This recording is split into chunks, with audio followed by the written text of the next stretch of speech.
সন্ত্রাস এবং মৌলবাদী সংগঠন জামাত ইসলাম এই ধারণা ভারতের অধিকাংশ মানুষের।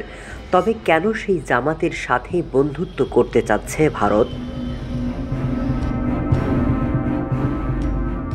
প্রশ্নটা যখন ঘুরপাক খাচ্ছে ঠিক তখন বাংলাদেশে বন্যার জন্য ভারত নয় অতিবৃষ্টিকে দায়ী করলেন জামাতে আমির। ইন্ডিয়ান মিডিয়া করেসপন্ডেন্ট অ্যাসোসিয়েশন বাংলাদেশের প্রতিনিধিদের সাথে বৈঠকের সময় তিনি দুই প্রতিবেশী দেশের মধ্যে সম্পর্ক আরও বাড়ানোর উপরও জোর দেন এবং ইতিবাচক সম্পর্ক নিয়ে আশা প্রকাশ করেন। এই জায়গাটা আমরা যৌক্তিকভাবে কাজে লাগাবো ইনশাআল্লাহ।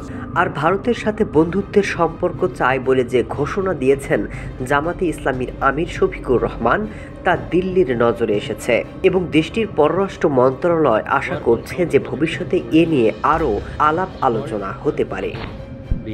has been affected because of the law and order situation there. Once the situation stabilizes, normalcy. এই মুহূর্তে বাংলাদেশের সবচেয়ে বড় রাজনৈতিক দল বিএনপি।